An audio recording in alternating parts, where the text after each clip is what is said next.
Yes, thank you. Anya bilashita shunyam, without desires other than those for the service of Krishna, or without material desires. Jnana, by the knowledge of the philosophy of the monist Mayavadis. By the knowledge of the philosophy of the monist Mayavadis. Yes. Moment, I'm just looking for the page here.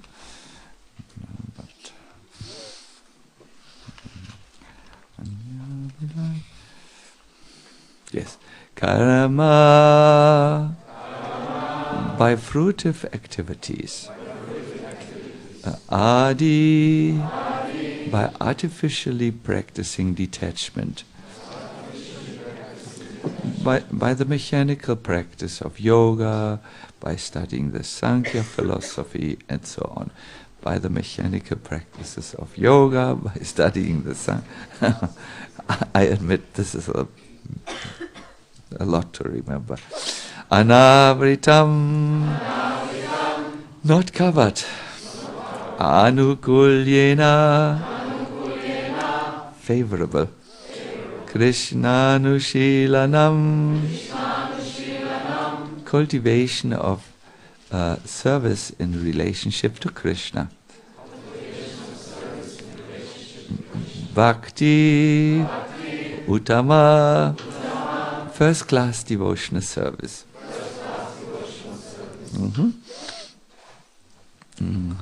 The translation again: when first class devotional service develops, one must be devoid of all material desires, knowledge obtained by monistic philosophy, and fruitive action.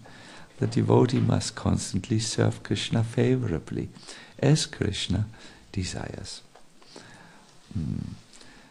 So we had yesterday talked about the first part of this verse.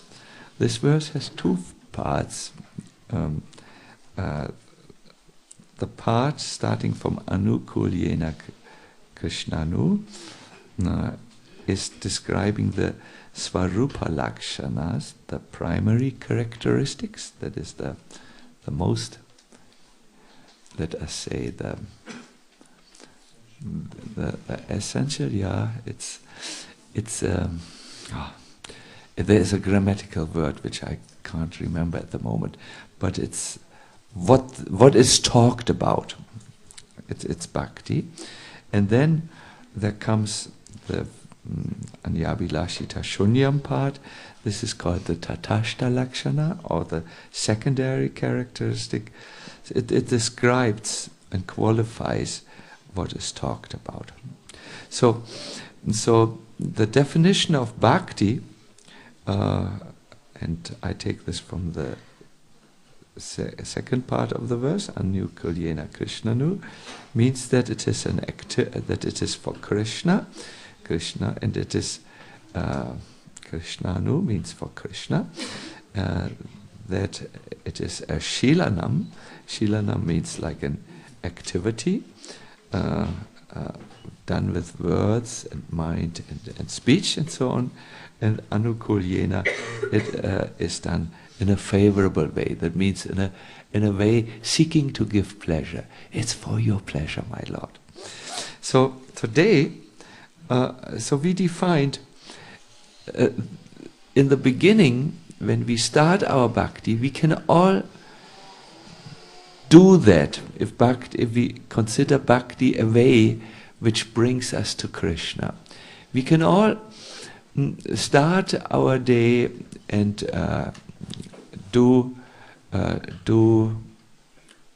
and think of Krishna first of all.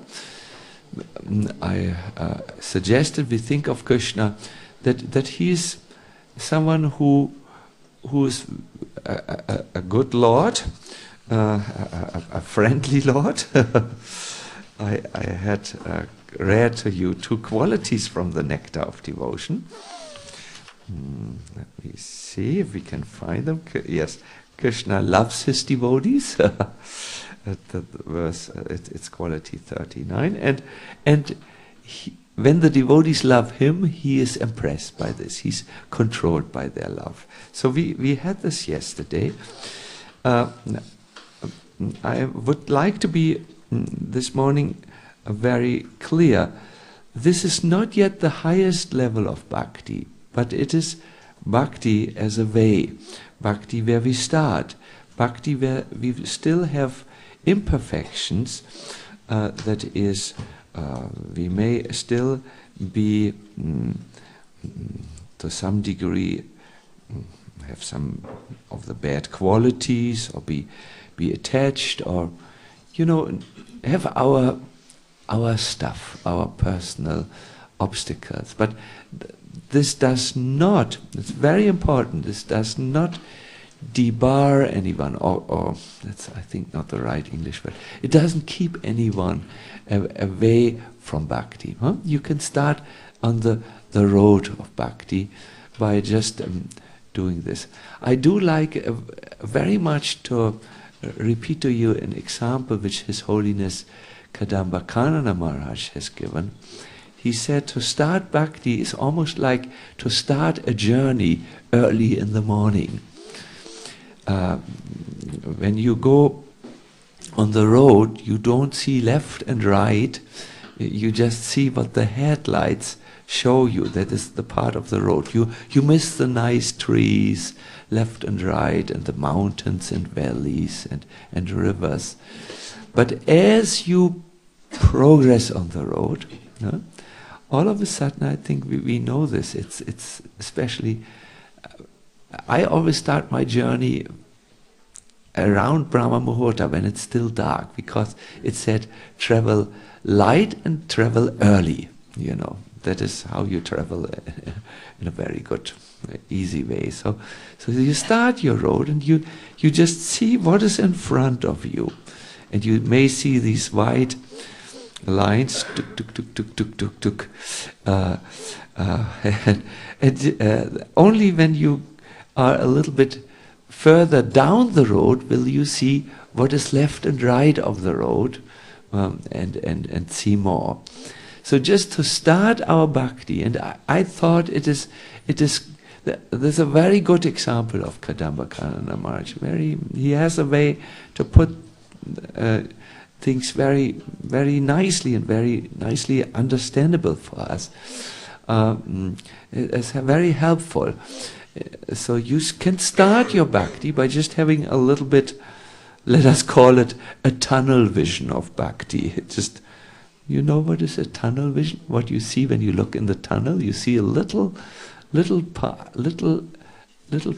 of the sky and the atria on the other side of the tunnel, but you don't see, of course, the mountains and so many other things. So it is important for me to have the starting point clear. Where do we start? So that we are on the right road and not on the wrong road, and we find out after 20 years we didn't get where we wanted to go. we went to some other place.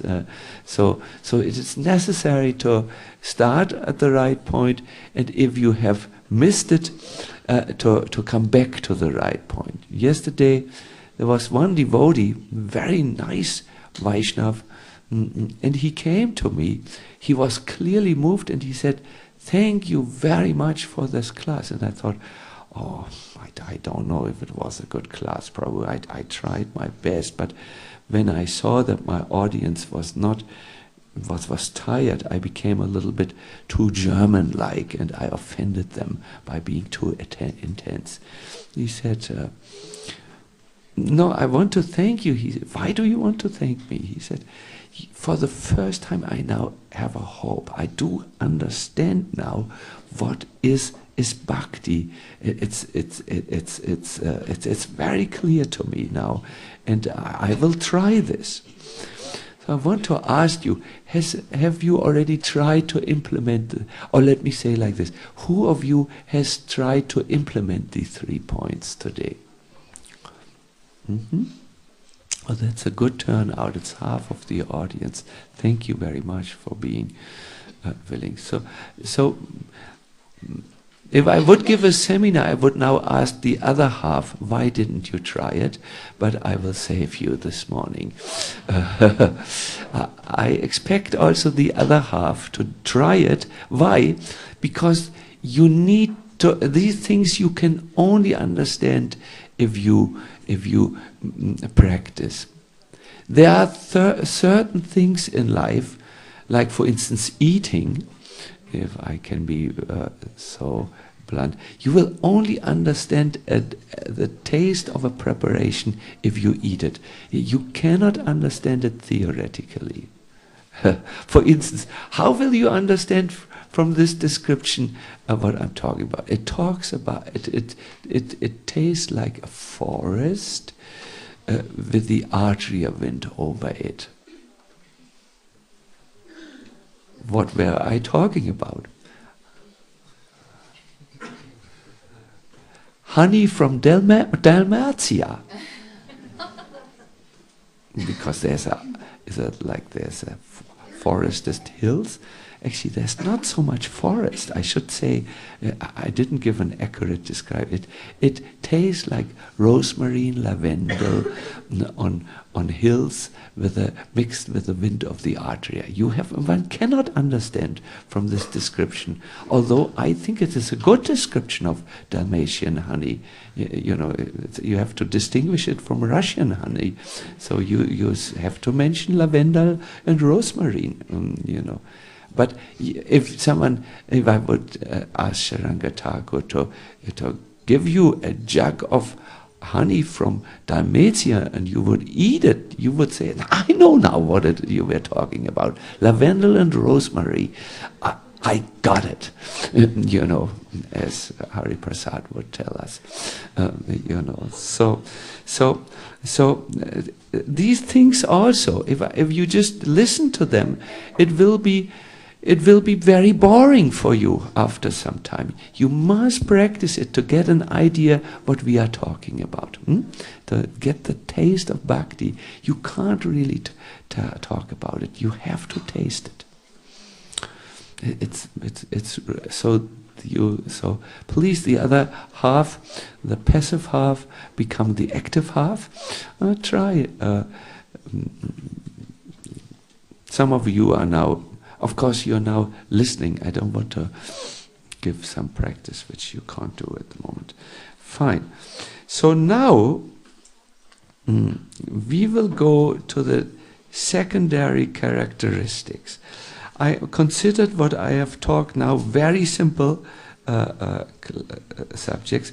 I will now go into an area where you will need to concentrate a little bit more, but it's easy. It's the morning. Morning means full concentration for us.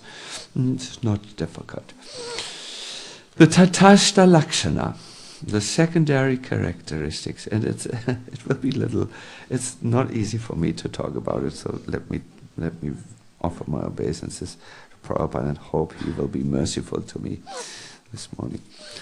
Namo Vishnu Padaya Krishna Prastaya Bhutale Srimate Bhakti Vedanta Swami Nityanamine Namaste Saraswate Deve Gauravani Pacharine Nivasesa Sunyavadi Askatyare Satarine Jaya Sri Krishna Chaitanya Prabhu Nityananda Yadvaita Gadadha Shiva Sadigo Bhaktavinna Tapta Kanchana Gaurangi Radhe Vrindavaneshwari Vishabhanusuti Devi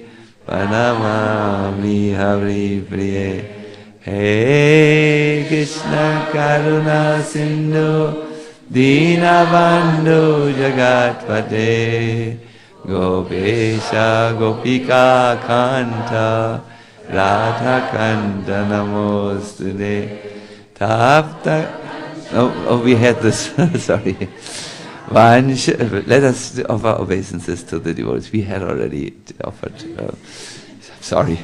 Vancha kalpataru vaisha kripa sindhu vaivacha padidanam pavanebhyo vaishnavebhyo namo namaha. Hare Krishna, Hare Krishna, Krishna Krishna, Hare Hare, Hare Rama, Hare Rama, Rama Rama, Hare Hare. So Srila Rupa Goswami, now, after giving the primary symptoms of bhakti, tells us a little bit how to purify this bhakti, how to make it really not just bhakti but uttama bhakti, first class of pure devotional service. It's like he has given us gold and now he will give us some fire to heat the gold so that the impurities will go out of the gold which are still there and that the gold will become brilliant and luminous. And so this fire, so to say, which makes bhakti pure and first class, not just bhakti, is what is called the tatastha lakshana. First of all, it's really two decisions which you must make in your life, two convictions which are necessary and which will then inform your activities. I thank you, Jagannath Mishra. You are taking care of our oxygen. Thank you so much. The first decision is you must be convinced that bhakti, pure bhakti, like that of the great bhaktas, is your goal in life.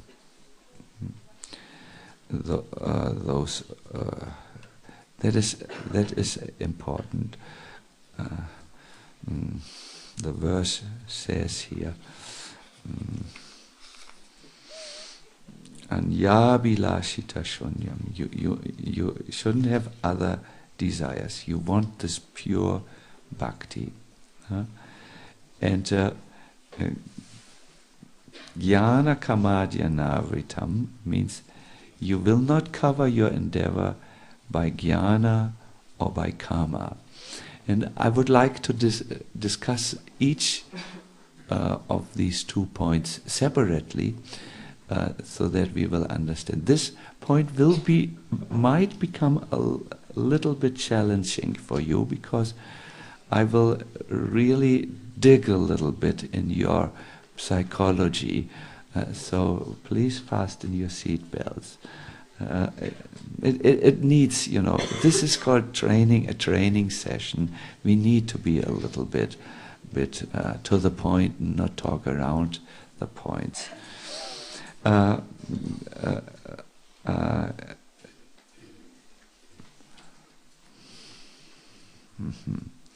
Anyabilashita shunyam, free from desire-ness. This is the literal translation. You must have this as my goal. My goal, my desire is this bhakti.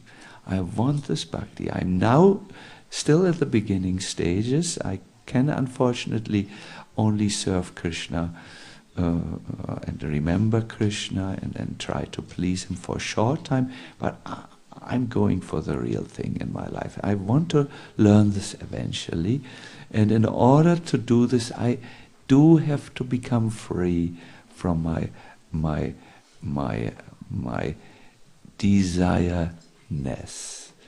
I'm not speaking of desires because that would be the wrong translation. Rupa Goswami does not say an yabilas shunya. He speaks, abilas means desires, but why does he use the word abilashita, which means the desireness, means that the quality of having desires. See, let us look for a moment as desires. Do you have desires, or is it something which you don't know what it is? You have them. Desires are there are two types of desires. Every one of us must have desires. We can never ever be free of desires. It's not possible. Desires are basic instincts for self-preservation and thus inevitable. You can't go with it. For instance, the drive to survive, or the drive to eat, or the drive to sleep, or to evacuate.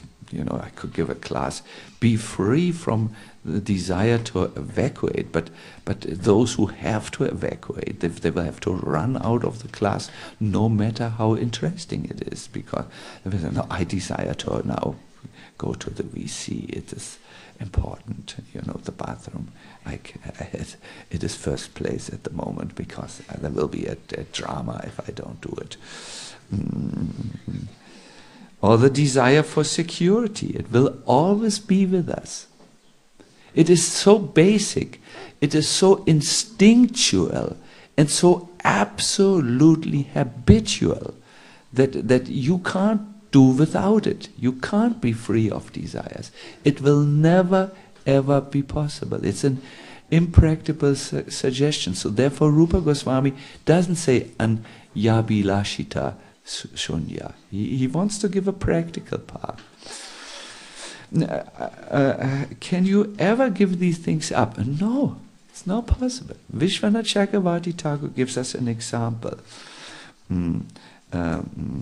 of inevitable desires. He says when a devotee comes into a life-threatening situation, let us say one bullock cart goes with full speed and he sits on the bullock cart. I'm giving a 15th century example. And it comes, the bull got crazy and he runs towards a cliff. So this is a life-threatening 15th century situation, You know that I'm heading with full speed over this cliff and I will die if I fall. So at that time the devotee might call out to Krishna, "Oh Lord, please save me, your devotee, from this danger to lose my life." Now usually the devotee does not call out for material desires, There's no material desires to survive or to escape a difficult situation. Let me say like this. This is a material. I want to say like this. This is a material desire for security, material security. But the devotee has to call out like this, and it is 100% all right. It's not against the practices of pure bhakti. Rupa Goswami doesn't say you must be free from all types of desires. For instance, in this case, the desire for security. Then what do we have to be free from?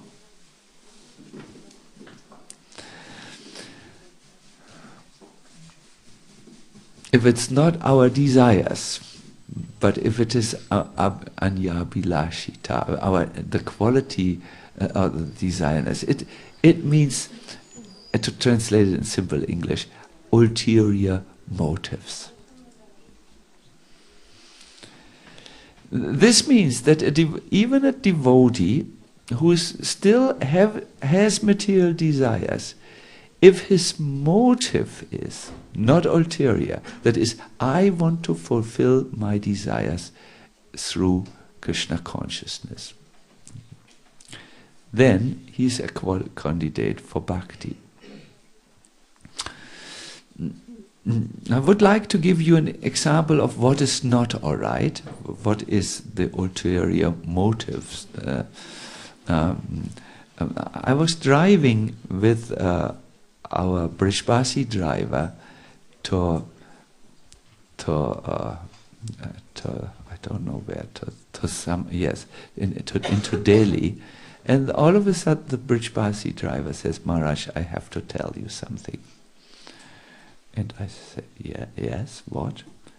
And he was very serious. It was, we had become attached over the last few weeks because he served the devotees during the retreats, and he did it nice. He served, he was not just driving for them, he became like a family member.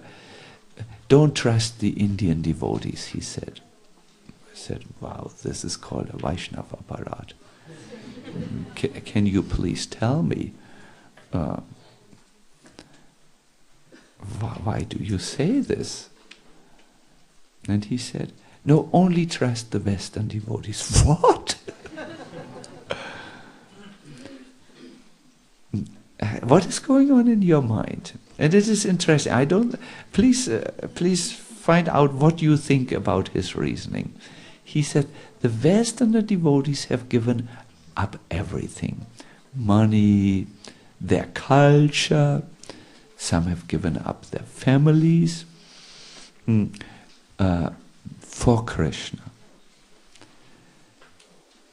But the Indian devotees had nothing, and they have seen the rich Hare Krishna temples and have gone in the temple to get 2 dhotis, an American wife, a good tiffin.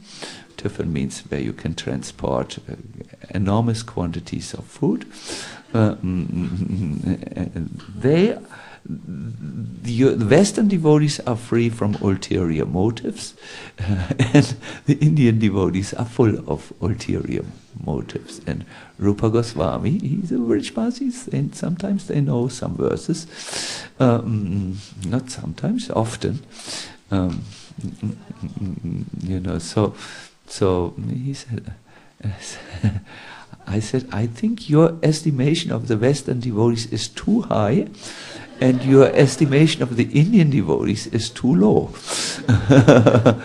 But he was talking about this, and then another Brishbasi, who's a Brahmin, a very good Brahmin, he told me of his experience with some Indian devotees and what they talked. And they talked about, he told me something which I don't want to repeat, but something not good, where they expressed their abhilashita, their motives, why they had joined the movement for Krishna consciousness.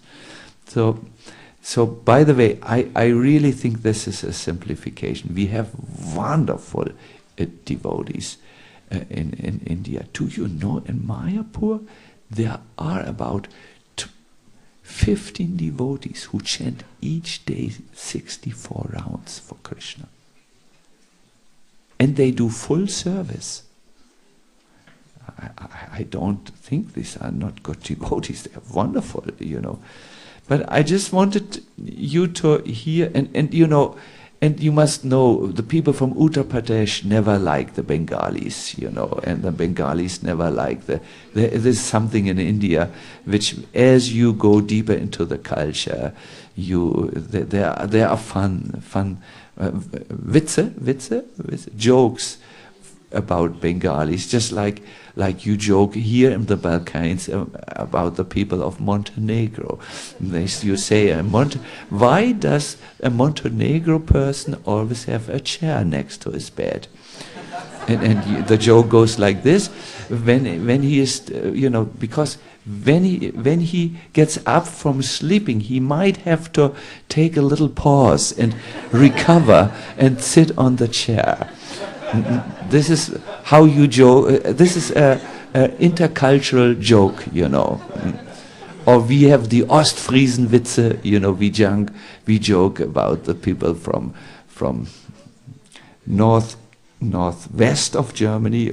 My God, they are so heavy jokes. If I would tell you, you would just die from laughter. They are mean jokes. They are not good jokes.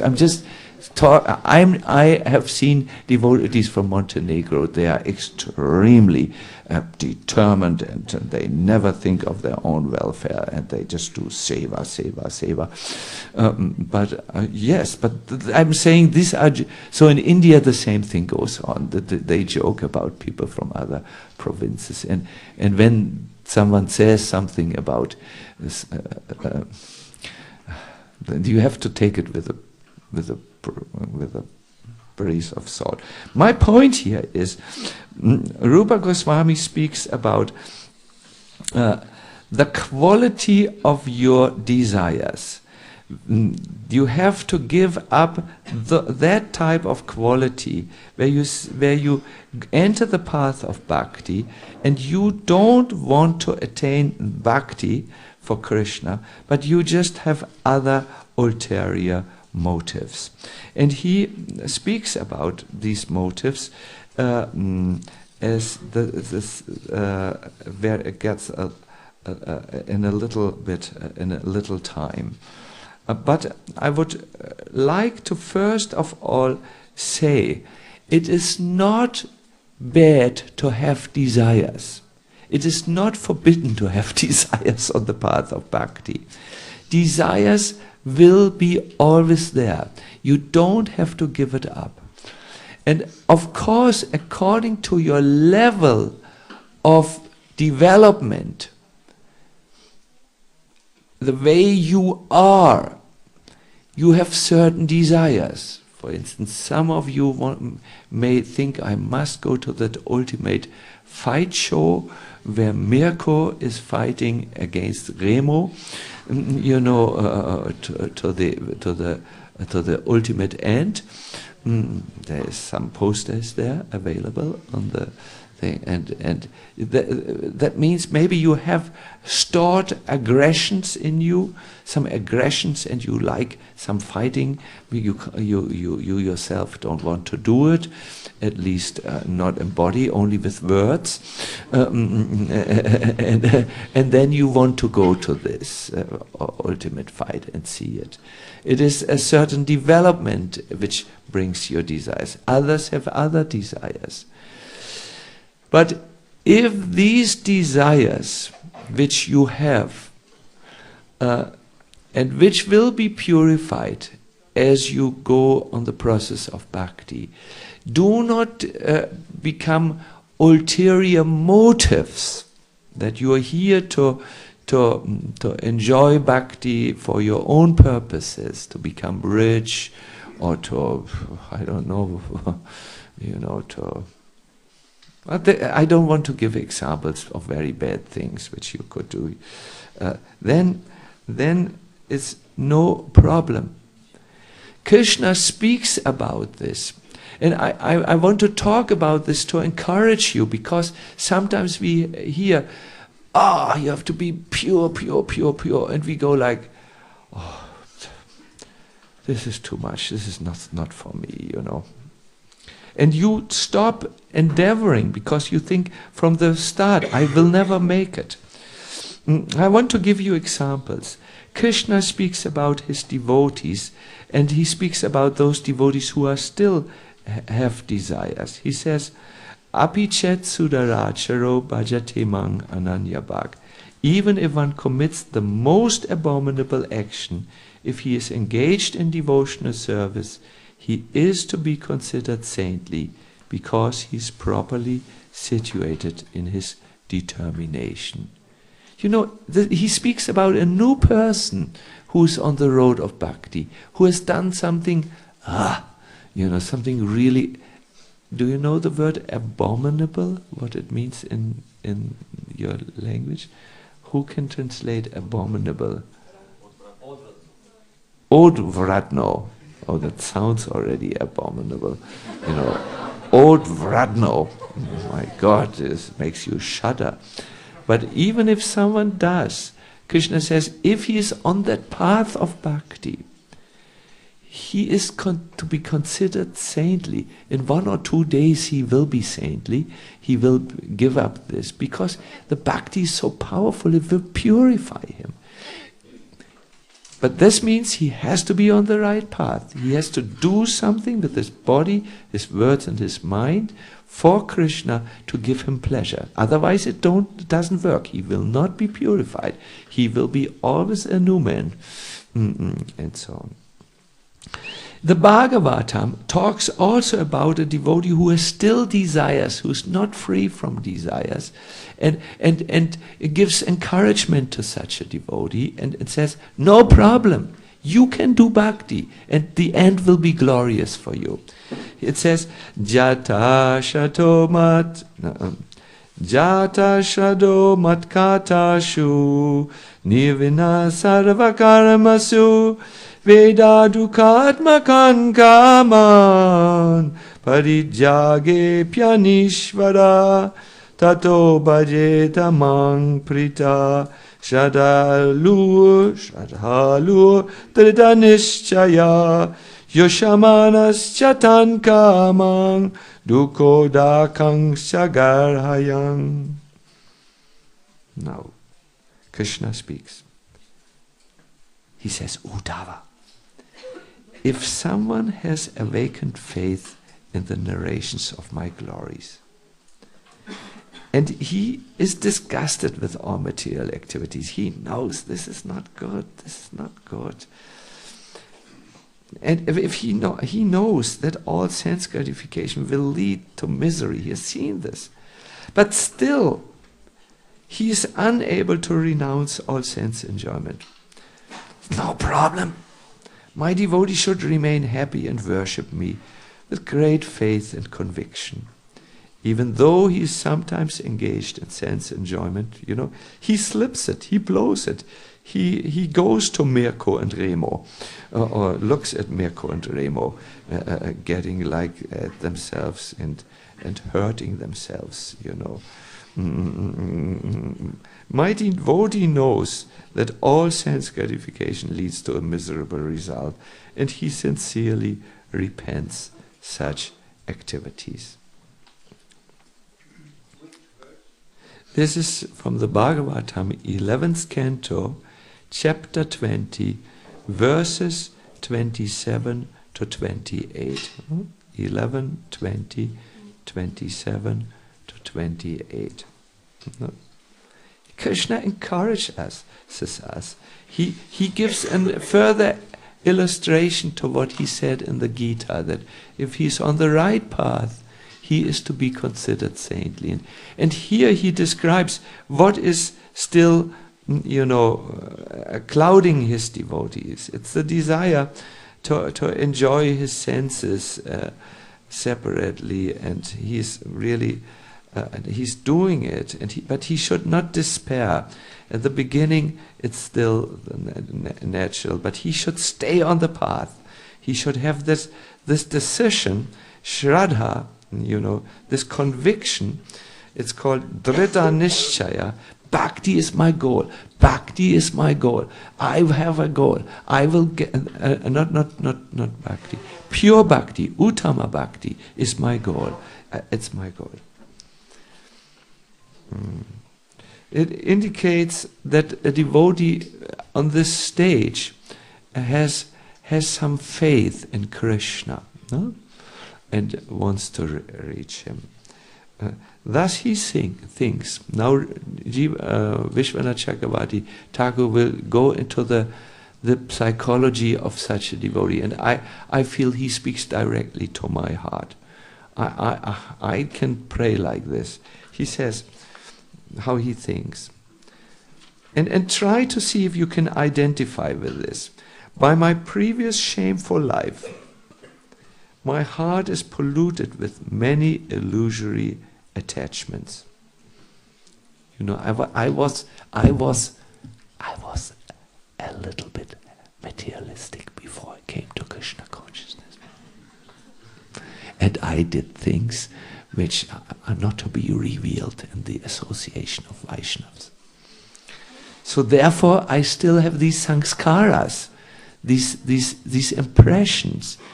And I like to see, you can go into my home and look at my film library, then you know my attachments, and so on. Huh? Personally, I have no power to stop these illusory attachments. I tried, but it's there. Only Lord Krishna within my heart can remove such inauspicious contamination. But whether the Lord removes such attachments immediately or lets me go on being afflicted by them, I will never give up my devotional service to Him. See, this means to be on the right path. I will always do this bhakti which Rupa Goswami defined, the three qualities. Sakrishnum, with the Telotsky, with the body, and the Umsky, the mind, and the Retsi, the words, you know. I will do this, and I will do this in a way to give Him pleasure. I want to satisfy Him. Even if the Lord places millions of obstacles in my path, and even if because of my offenses I should go to hell, I will never for a moment stop serving Lord Krishna. This is what you need. This type of orientation, that I will serve Him. I will somehow do it, even if I still have these unbecoming desires. No? You have no ulterior motive. Your motive is all right. Some of you are parents, and you know the child may do some glupast, some nonsense. But if the child doesn't want to hurt you, you say, I was also a child, I did I did other things. The motive must be all right. I want the right thing. That's very good. Vishwanath Chakravarti Thakur says, even if Lord Brahma personally comes before me and offers me other activities than bhakti, I am not interested. I know I'm attached to material things. I can see clearly also that they lead to no good, because they simply give me trouble, disturb my devotional service to the Lord. Therefore, I sincerely repent my foolish attachments to so many material things, and I am patiently awaiting Lord Krishna's mercy. Isn't this very close to our heart, Ramananda? It is realistic. We know, okay, here is no pretense. We are talking about psychology here. Or like sometimes of my, one Mataji once came to me and said, Guru Maharaj, do you think your Grihastha disciples will follow all four regulative principles the way it is defined by Srila Prabhupada, only for the procreation of children? Do you know what I mean? I said, I think they will all do this. And then my disciple said, I think you are an illusionist, naive.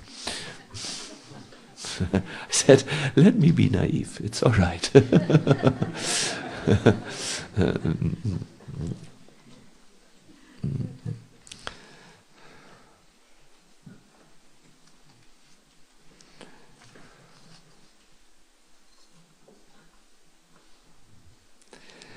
Now, in the Bhagavad Gita, Lord Krishna mentions 4 types of devotees.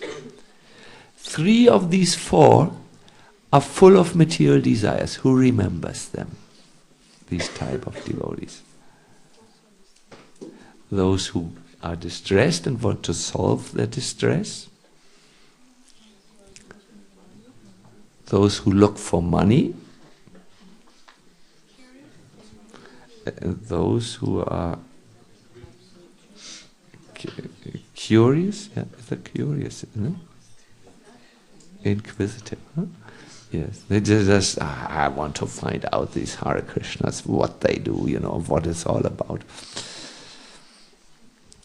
And then he gives, then examples are given by our acharyas of those who have material desires, who want money, and who would just, I suffered so much, now I want to enjoy, now my time should come. Pizza, caperis, olive oil, and everything else which I not talk about in the public. The material desires. But Krishna says, all these devotees are great souls, he writes. And Vishwanath Thakur says, what is going on in Krishna's mind? It is not that devotees who are less complete in knowledge are not dear to the Lord. No. The Lord says that all these people, all these devotees, with all them, all their desires, are magnanimous. Magnanimous means great people. Because anyone who comes to the Lord for any purpose is called a Mahatma, or great soul. And then Vishwanath Chakravarti says how the Lord thinks even about these devotees who are maybe like me, who still have material, who are not totally pure. No? He says, these devotees worship me. They also accept all objects which they desire, but I wanted to give them these things anyways. Now you, what? Krishna wanted to give you your bass guitar anyways. He wanted to give you your film anyways. Because he thinks they are my devotees. They come. They are what they are, like my children.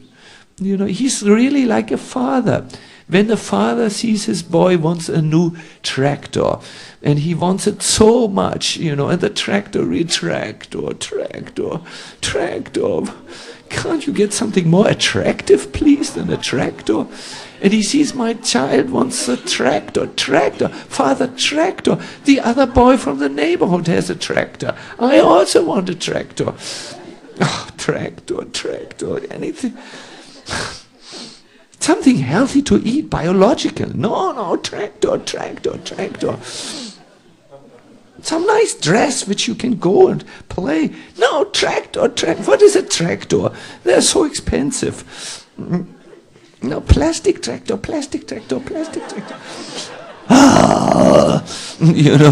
Then the father will go, well, he's a child. I thought he would be Shukadev Goswami or Sita Thakurani, from my body and the body of my wife only a pure devotee comes, but he wants a tractor.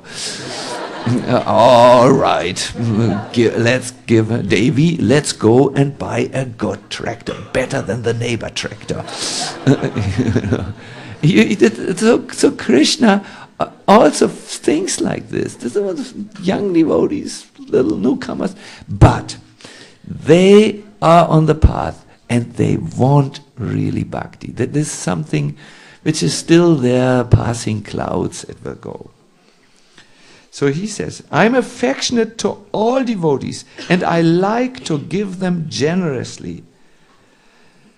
But I must also say the one who's in search of knowledge, that means not material things, he is my very self. He worships me thus and not desires anything at all from me, neither svaga nor moksha. Thus I'm dependent on him. He's my very soul. Krishna, he says, it's all right, but it's not the highest goal. Huh? The highest is those who want things. Here the main point is your motivation should be, I want bhakti. And for this, my dear devotees, you need to hear a lot about not just Krishna, but Krishna's devotees. Vishwanath Chakravarti Thakur tells us Krishna Katha is complete not just if you talk about Krishna, but how do Krishna's devotees feel? Because as you hear this, and as you hear about the sweet relationship between Krishna and his devotees, you think, I want this. I really want this. This is the best. You know, they are in a relationship with Krishna. This is my goal. I also want this. You know, because it's so loving, and how Krishna deals with his devotees, and how he stood alone in the palace gate in Dwaraka to wait for Sudam. My God, I want such a relationship. Second decision. First decision is, Bhakti is my goal. I may still have these material desires, but Bhakti is my goal. The second decision is,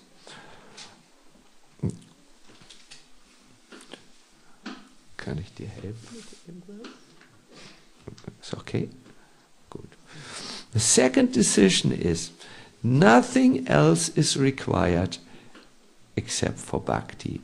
And now I come to something where the International Society for Krishna Consciousness needs to learn a lesson. Astrology, psychology, all these other things should not cover Bhakti. He says, Rupa Goswami says, it should not, what is it? Anavilasita shunyam jnana kama jnanavritam. It should not, yes, it should not cover the Bhakti. You may go to an astrologer to find out if such a relationship of your friend with the other friend will work, you know, if that marriage between this man and this woman will work. Or you may go to get some psychological counseling when you feel, oh, I'm just not getting over this. There's something which just haunts me, and I don't get it out of my mind. This is a traumatic situation. I need to be I'm traumatized apparently by something. But it should not cover. You can take help, but it should not become the only, more important than there's Krishna, he's a loving God, I want to use my body and my words and my things in his service, and I want to do it not with any ulterior motives. I want to do it to give him pleasure. This should not be covered by this jnana or karma, this decision, and nothing else is required except for bhakti. Srila Vishwanath Chakravarti Thakur, some say he's a reincarnation of Rupa Goswami, or at least he imbibed Rupa Goswami's full spirit, and that's why I like to quote him very much on the subjects in this lecture. He has one verse from the Bhagavatam which he likes so much that he quotes it 14 times in his writing. It's a verse, I must say, when I read it, I didn't think it's a very special verse. I mean, it didn't strike me as very special. But then I found out that Vishwanath Chakravarti Thakur likes it so much. It must be special. Can I read this verse to you? It explains to us why these other things should not cover bhakti. These jnana and karma practices. He says, Yat karma bi yat tapasa jnana vairagyatascha yogena dhana dharmena shreyo bhirairapi savam mat bhakti yogena mat bhakto labatin yasa svaga pavagam madhama katanchit yadivanchati. everything that can be achieved by fruitive activities, penance, knowledge. Psychology is in the term is knowledge, and astrology is also knowledge. Detachment, yoga, mystic yoga, charity, religious duties, and all other means of perfecting one's life. All this, what can be achieved by this, is easily achieved by my devotee through bhakti or loving service unto me. If somehow or other my devotee desires promotion to heaven, liberation or residence in my abode, he easily achieves such benedictions. That's amazing. Some more clarification is required, I can see in your faces. He speaks now, Krishna says, my dear devotees, you don't need to go anywhere else. Come to me. Come to my bhakti. Do my devotional service. If you still should desire something, promotion to heaven, heaven is, no one of us knows how to enjoy, by the way. In heaven you can enjoy. Here, some Mercedes-Benz and some, in our tired material bodies where the senses are just so weak and give up after a few minutes of eating ice cream and can't eat anymore. You know, this is ridiculous to try to enjoy here. But in heaven you can eat ice cream for 24 hours and it's still the senses are still extremely strong and not weakened. You know. So if this is there, all this can be easily achieved by my devotees. And examples are given. For instance, Chitraketu. Chitraketu liked good cars. I mean, not good cars, good vimanas, you know, airplanes. He wanted to have one. And he liked interesting companies. So he was going with the heavenly damsels in his vimanas and traveling. Now some of you smile. That's it. That's it. Finally you're talking about something.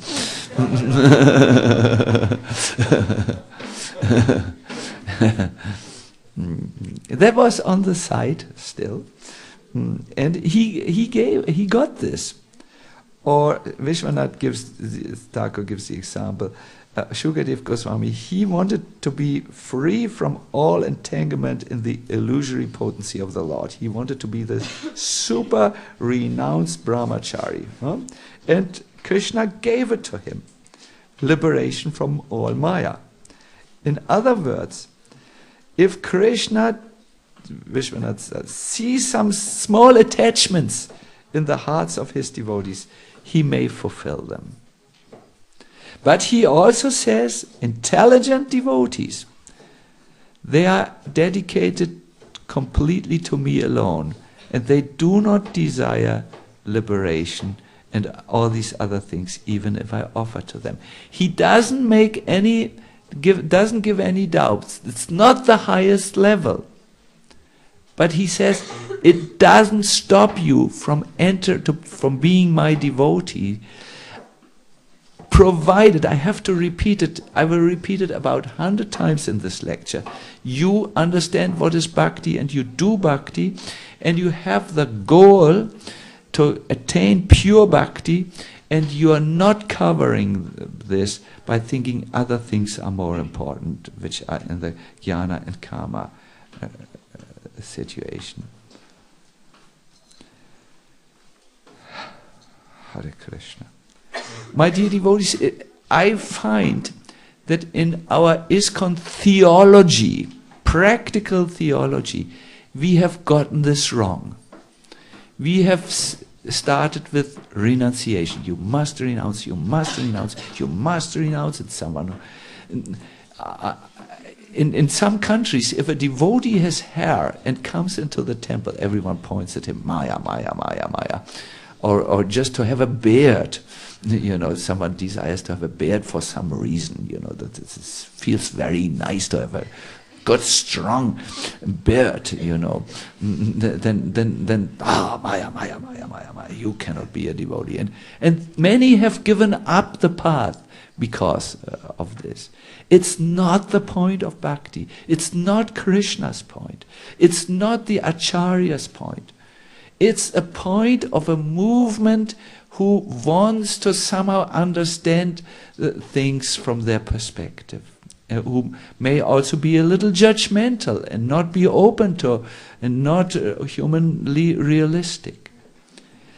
With this, I'm absolutely not saying, I want to say this again, because I'm attacking now a concept, and there will be a reaction from this concept, from the conservative quarters.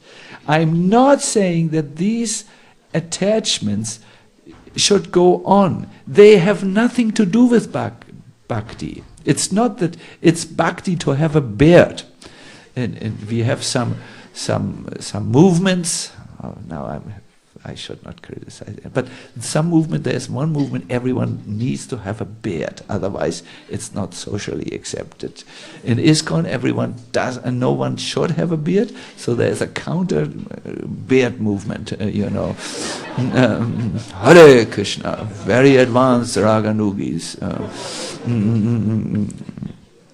It's not the point of bhakti to have a beard or to not have a beard. It is absolutely childish. But not childish, that's a judgmental statement. It's besides the point. The point of bhakti is to do that there's Krishna, and you use what you have, your sadhan sharira, your body, and you in his service, and you want to give him pleasure. It's not about you, it's about putting Krishna in the center. Now, of course, now comes the second part of this, but I'm almost finished, don't worry, it won't be a long time part. Of course, these material desires get in the way of developing pure bhakti. If you pursue material desires, it takes a lot of energy, it takes money, it may bewilder your mind. And in a mind which has so many materialistic impressions, you may not be able to think of Krishna and do bhakti. It's not that this is good. But as you begin the process, and you started as a human being and not yet as Shukadev Goswami, you might have to go through these areas and then realize, well, this is not so important.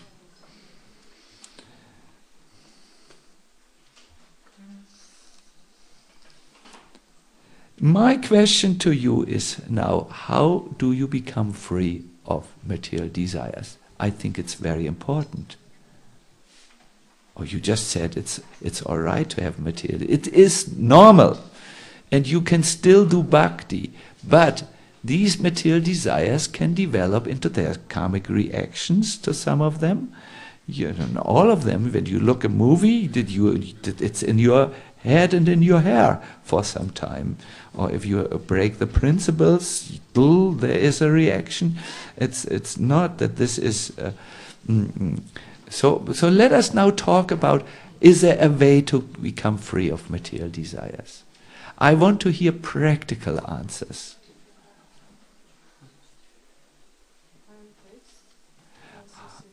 Higher taste, I will not quote you entirely, because I want to reserve this point for later. I hope no one has heard. Other...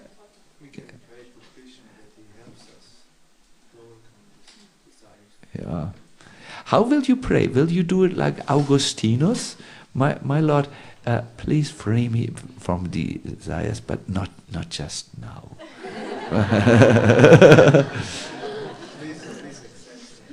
Please accept me, you will say, like I am, and please give me a higher taste, maybe like that. Yeah. By the way, the same Augustinus never went to ultimate fights. In his time it was gladiators in the stadium. And one day his friends said, you must come to an ultimate fight. Fight means ultimate gladiators, one will be dead, the other will live.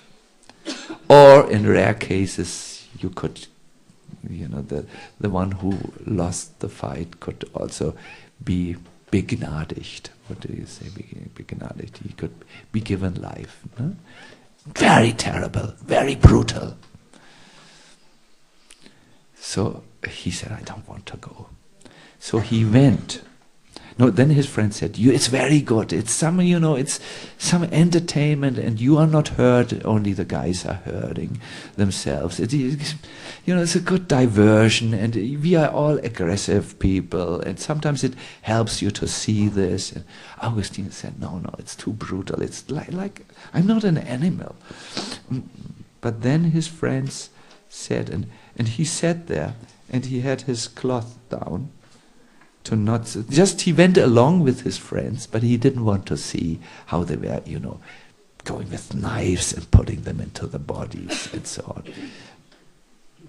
He said like this. And one time he said, let me just see for a moment. And at that time, the one gladiator killed the other in a brutal way. And for many years, this impression stayed in his heart. And he couldn't get it out, because these material things leave an impression. It's not good to follow them, but no? So how can we become free of these desires, which are maybe there? Strong will, that's very impractical.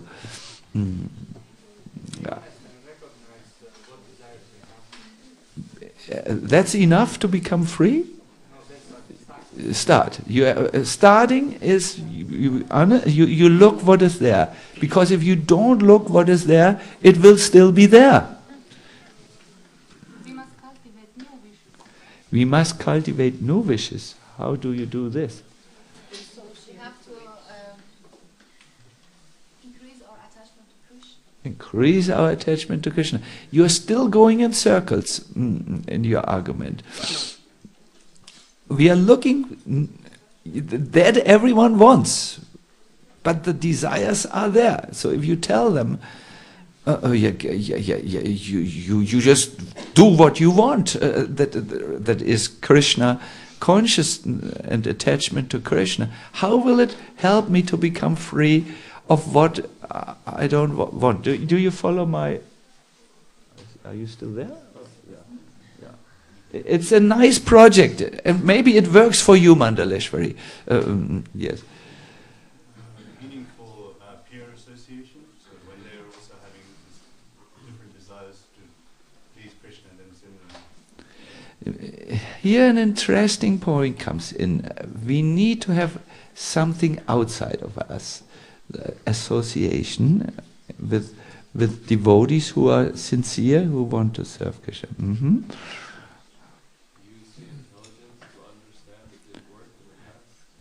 Use your intelligence and understand it didn't work in the past. Narada Muni says something like this in the Mahabharata. He says you should think about the result of following this desire. It didn't work. Mm-hmm. Yes, you are very new, Anton. You will give a very new. Actually, let us have some new ideas. Yes, yes. You must have good impressions. Good. You must have good impressions of devotional service. That will make the bad impressions go away. Mm-hmm. Like programming, you have a bad program, then you put a good program and exchange it. Yeah, Anton is a programmer. Mm-hmm. Yes, yes, Anadi Krishna. Seriously chant the holy name. Yes, and then Chetodapanam Marjanam, the mirror of the heart, will be purified. Nice. Mm-hmm. Let me look at some Matajis. Palika, what is your program? Maybe do book distribution. Do book distribution. If you read Sri Prabhupada's books and then you try and spread it, so then Krishna gives you more knowledge to try and... Wonderful program. That you do book distribution.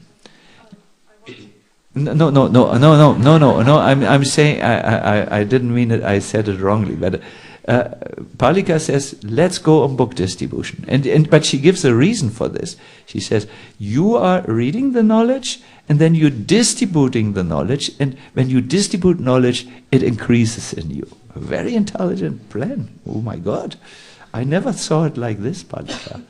But it's a fact. She's a new devotee, Syamachanda.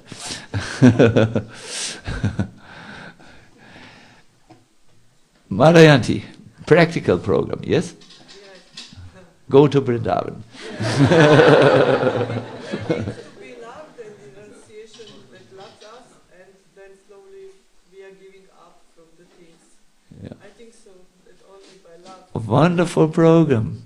Thank you, Marayanti. What a wonderful answer you have given. A very deep answer. We need to be loved, says Marayanti, and be in a loving association. And then we can... It's a fact. It's from the Upanishads. You are a highly learned Pandit. Two essential needs everyone has. To be loved and to love. And when these are fulfilled, other needs are fulfilled. Very, very Pandit. I didn't think of that, Marayanti, but it's such a good answer.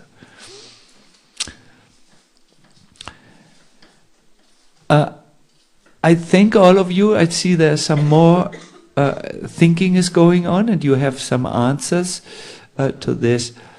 Listen to this answer of the Bhagavatam. You have implied it already, and one of you has said it in the very beginning, but I didn't quote that to have you all a little bit to give the sweet at the end. I was for a long, long time thinking, how is it possible to give up desires? You know, I'm such a person, I sometimes have a desire. I can talk to you honestly, it's about literature. I do like literature still. And I sometimes wish I wouldn't have that desire, because it takes time to read a book. And I really don't have much time. And I wish I wouldn't have to read this book. You would call them good books, and it's nothing bad.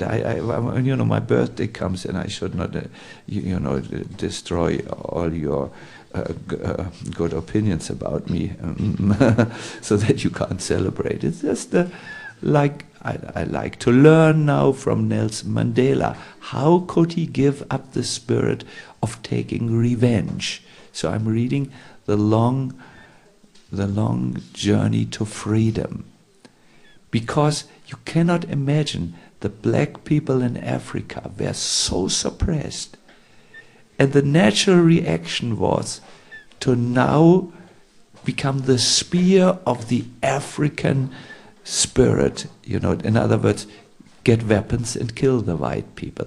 They were treated so badly. Oh, it breaks your heart to read that, what was going on in apartheid. And he was first thinking of taking revenge and going all over the world to get weapons for the armed resistance against this. And then they got him, and he spent 27 years in prison, being spit at, being... He could not cry afterwards any longer, because he saw so much bad things. It breaks a man, 27 years in prison. He was a good man. He tried at least his best. And he was interviewed. What is the difference between the Nelson who went inside the prison and the Nelson who left the prison 27 years later? And listen to his surprising answer. He said, I understood that taking revenge and being bad to those who are bad to you never solves the problem. I became more mature, and I was willing to forgive. and to look for, here comes a difficult English word, I had to look it up, reconciliation. Is it the right word? What does this mean, reconciliation, Hari Prasad? Be able to accept and sort of come together. To come together and sort it out. Yes, and If it's involving multiple parties, it's really to come together, but it can be also a personal reconciliation, which is just to accept something and be okay with it. oh yeah. It's you might have to look that word up, reconciliation. It's something to come to grasp, to terms with. No?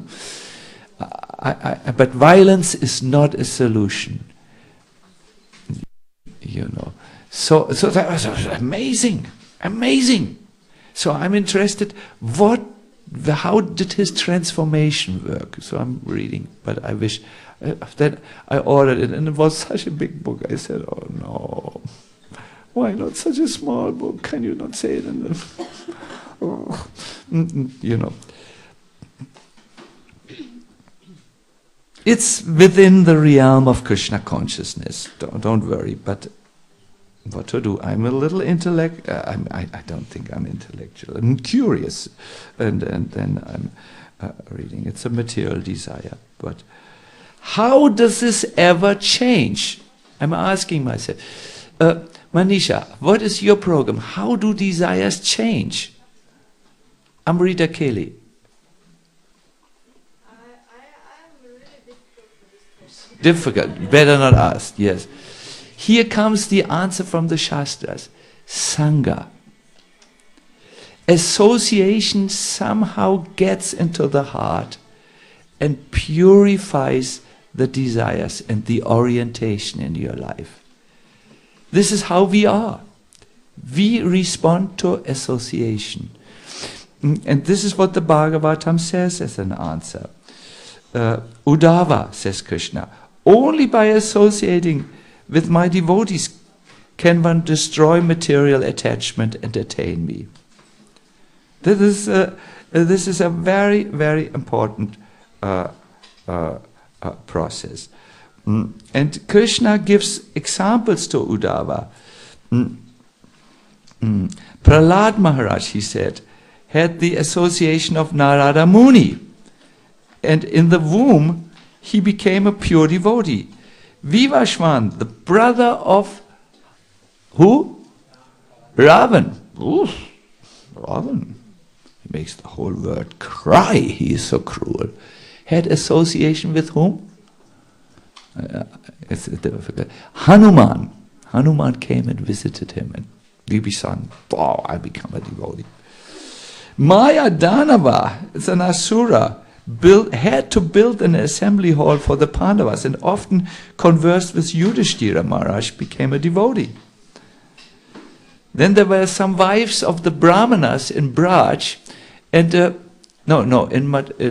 outside of Braj, outside of Vrindavan area, and they would have association with the Brijbasi betel nut sellers, who came from Braj to Mathura to sell their products, and they became pure devotees by this association. You need to have good association, Prabhus. And that is what the organizers of this festival want to create. They want to create a forum for you to have association with devotees who are all now in one mind. We will build a group mind. Let's celebrate Nityananda Trayodasi. I know you also have another agenda, but that's your thing. This is very important, to have association with devotees. One of your Ravis said to us, who are also with that mind, I want to obtain bhakti. And this is how your desires change. You would think, too simple, and keep on associating with kamis. Let us meet in 10 years and look at you in 10 years.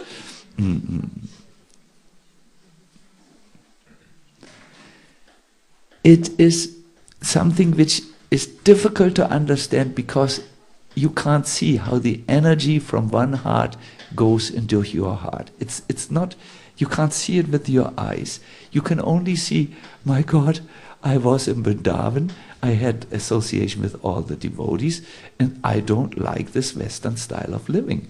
It's somehow there.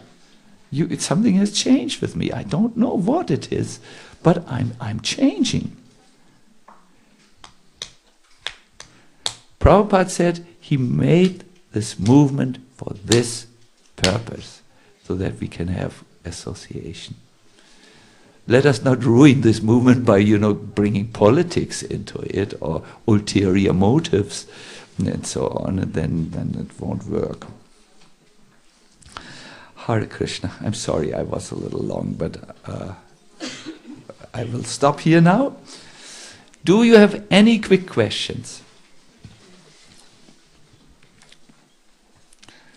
I'm so happy I said this. You can't believe how happy I am. Thank you so much, Prabhu. Thank you for listening carefully. You want a summary, I can see. You feel information overkill, overload. Very simple. Bhakti, you all know the 3 points of Bhakti. Today we have learned 2 additional points. The devotee should see Bhakti is my goal. He shouldn't have an ulterior motive. I want something else than Bhakti. And he should jnana and karma, that means other processes, he should take care that this doesn't cover him. If Vishwanath Chakravarti Thakur gives a wonderful point. He says, I don't find it in my notes, but I know it by heart. He says, let the devotee make bhakti their goal, and in this way they enthrone. They put a throne in their hearts where they invite Krishna. And when Krishna is invited in the heart, it's like he's like the sun. More and more he will rise, like the rising sun, and the darkness will go. And that's the whole idea of this seminar. You should think of Krishna and do service for him and try to please him. And you will see every day the light will become stronger. If you just do this, think of Krishna. Don't think of your weakness. Don't think also of your desire while you do bhakti, the other desires. Just be there with Krishna, and he will rise in your heart and spread the light, and the darkness will go. But if you never start with Krishna, if you never put him there, you have no chance. It will not work for you. You will remain frustrated. You won't get to where you should go. Krishna, Krishna. This may be all I want to say. Krishna, Krishna. If you forget everything and you remember Krishna, Krishna, you got it.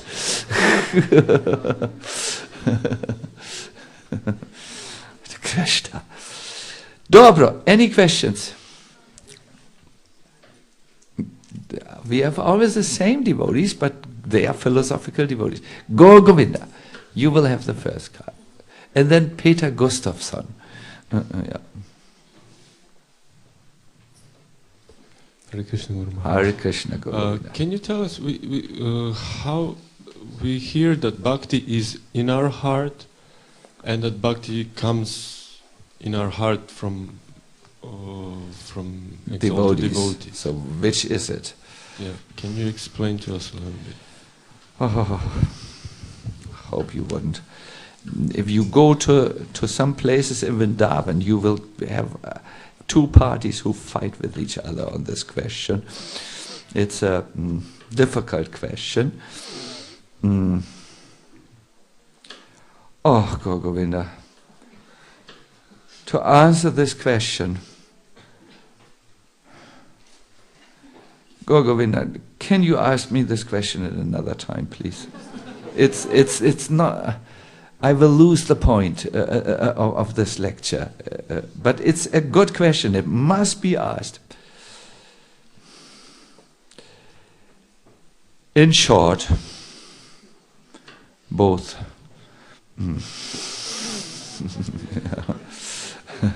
But you need to figure it out how it works. Yeah.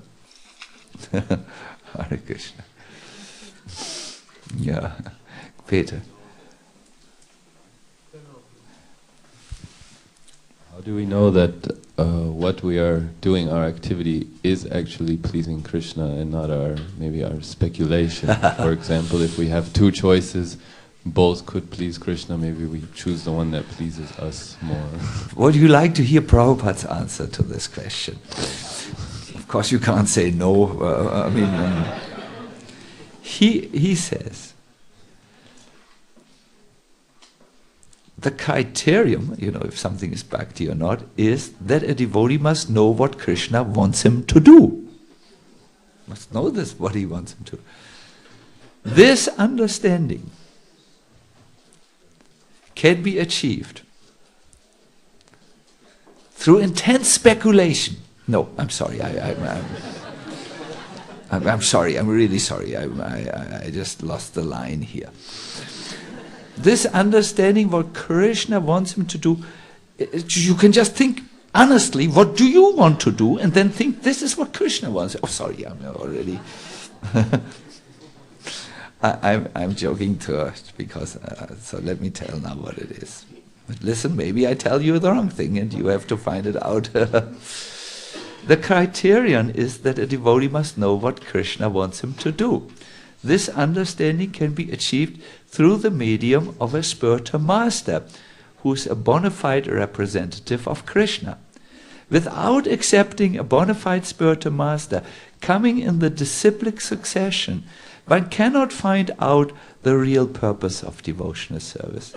Therefore, one has to accept the shelter of a bona fide spiritual master and agree to be directed by him. I think 50% of my disciples have agreed to this. The first business of a pure devotee is to satisfy his own spiritual masters, whose only business is to spread Krishna consciousness. And if one can satisfy the spiritual master, Krishna is automatically satisfied. Actually, he said, I made a mistake in reading this. The first business of a pure devotee is to satisfy his spiritual master, whose only business is to spread Krishna consciousness. And if one can satisfy the spiritual master, Krishna is automatically satisfied. Now I'm thinking, and I want to speak very sincerely, I'm a teenage mother. Teenage mother means like this. Sometimes it happens that teenagers become mothers. They are very young. They are children themselves, but they have to be children. They have to be mothers for their children. No? They may not be so... Can you understand what is a teenage mother? 15, 16 years old, and she has a child. Somehow she has to learn many things because she is so young. But she also is the mother to the children. She has the milk which the children need. So in the same way, I was asked to do this by Prabhupada. I'm not perfect, I don't want to say this, but I want to satisfy Prabhupada. This is my real motive in life, and want to practice bhakti, and I'm a teenage mother, young person, and therefore I always say, like a real teenage mother says, I'm young, but my mother knows many things. You go to your grandmother, she says to the child, and grandmother will love you very much, Baka will love you very much. In the same way, I always want to say, let's go to Prabhupada to be safe. He is the father, he knows everything. I am a teenage. So, but we must find out. And some things our also our teenage spiritual master knows, and he will tell you when he doesn't know. He will say, "I'm sorry, I can't." We will have to find, but we will find the answer to this question. Don't worry. But I'm not. I don't at the moment. Don't know. I feel this is how Bhakti comes to the world. We must come to a pure source, and we must learn from this source nicely, and this is how we know what Krishna wants of us. Krishna. That was Prabhupada's answer to this. It's so simple. You immediately understand it's true. How do you know what Krishna please? You must ask someone, and you can sometimes. And we know from Prabhupada's books a lot what Prabhupada likes, what Krishna likes. Hare Krishna. Dobro. So we are ending this class here. I thank you very much. If you forget everything of this class, the summary is simple. Bhakti must be our goal, and we must take care that we are not covering this goal with other things. Jnana, karma, and so on. And then, as we continue with our bhakti, very soon we will have Uttama Bhakti, or pure bhakti. Why? Because if we put Krishna in the throne of our heart, he will spread the rays of the sun, and it will go. One devotee told me, Guru Maharaj, the devotee said, yes, I now want to hear about Krishna. Wow, I said. Let's form a club. I also want. This is really the sign of advancement. Because then you can put Krishna in your heart and you can serve him. Hare Krishna. You can do bhakti. Hare Krishna. All the best. Good prasadam. Eat good prasadam. This is the day after Ekadasi. It's much easier. Ekadasi day is always difficult. Now you must eat. And maybe our Madan Mohan is there. No, you are there, Govindanandan? Yes, please. Let us just listen to Govindanandan. I would just like to welcome all devotees that came, and we didn't see them yet. Please, from our heart, we welcome you all to this wonderful celebration. I will confirm what Guru Maharaj said. Next thing that we will do is that breakfast will be served.